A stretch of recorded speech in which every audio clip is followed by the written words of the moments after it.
In this video, I'll show you how I made the best bubble machine I've seen in a while. Better than professional ones at parties and events, plus it's easy and fun to make. Let's start from the beginning. Who doesn't like bubbles?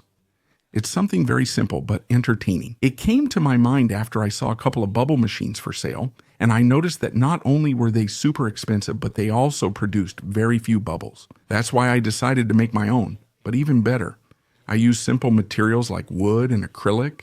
To cut and engrave everything, I use this. This is a laser cutting and engraving machine from the brand ACMER. More precisely, the ACMER P2 model with 33 watts. It can cut pieces up to 40 by 42 centimeters and up to 3 centimeters thick. Engraves on any material, including wood, leather, glass, metal, and even food. But the best part is that it comes practically assembled. We just take the laser out of the box, connect it, and attach it to the machine. It also comes with its air pump protective glasses, materials to learn how to use it and test it, manuals, cables, and a secure digital card, with everything you need, including the programs and the data. Returning to our machine, I first created a basic design for all the parts. Watching videos of bubble machines, I realized that there are two most common methods to make bubbles. The first is a wheel with completely smooth bubble wands, which is the most common and the oldest. But it produces few bubbles, and there's another similar one. The bubble wands are at about 90 degrees, so you can fit more of them closer together and use your time more efficiently. I decided to use that one because it also makes a lot more bubbles. I started designing the wheel where the bubble wands would go. I simply divided a circle into 24 and made a small slot for each one to fit in. First, I tried to print the bubble wands, but they were too small. They need to have tiny channels so that liquid can be stored there.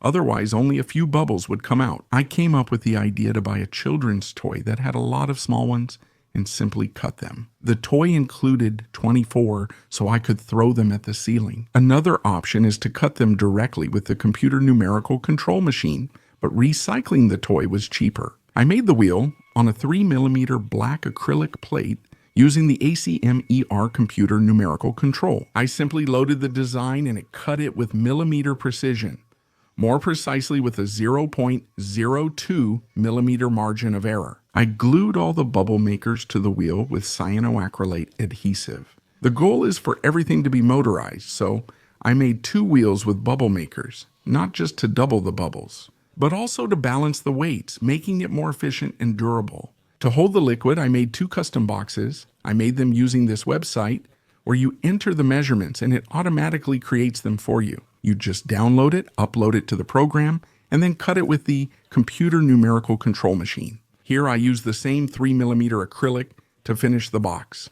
I glued it and sealed it with silicone so it wouldn't leak. Now all that was left was to assemble everything. I chose to use the simplest design possible using 6mm plywood. I printed a base that I designed in SketchUp, which has 2 mounts to place there.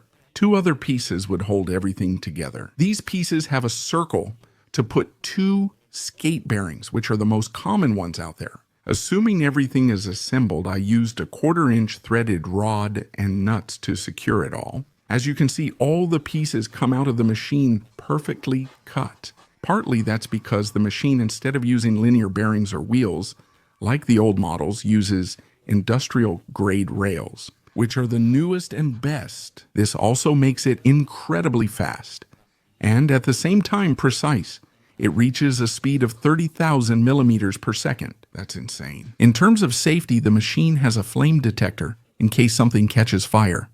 It also has a motion detector in case the machine is lifted. An emergency button includes its own key to prevent unauthorized use.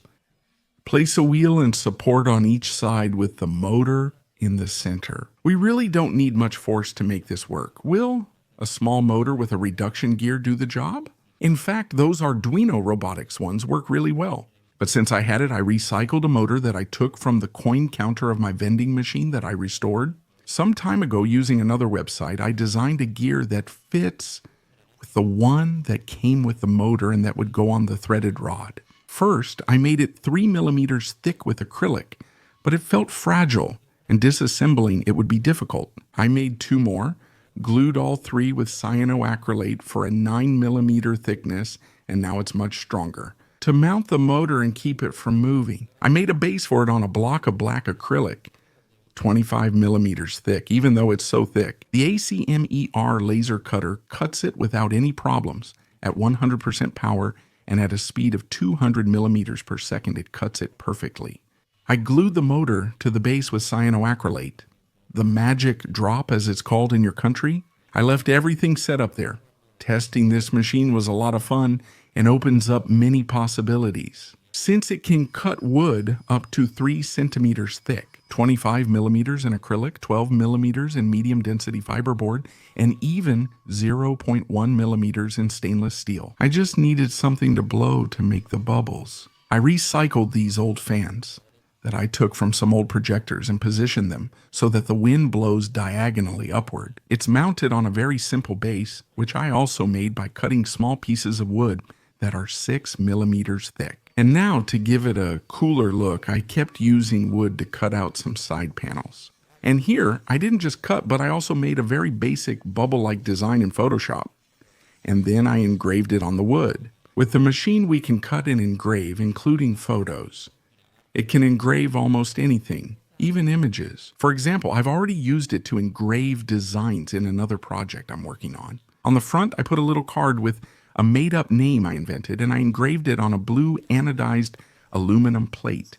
The best part of this machine is it works without electronics or anything complex. We can connect both things to a simple 9-volt battery, which makes it really practical and also really safe. I thought it was a really nice and fun project, and it also works really well. It's easy to make since it has very few parts. Maybe the only thing I would change is to have a bigger tank for the liquid.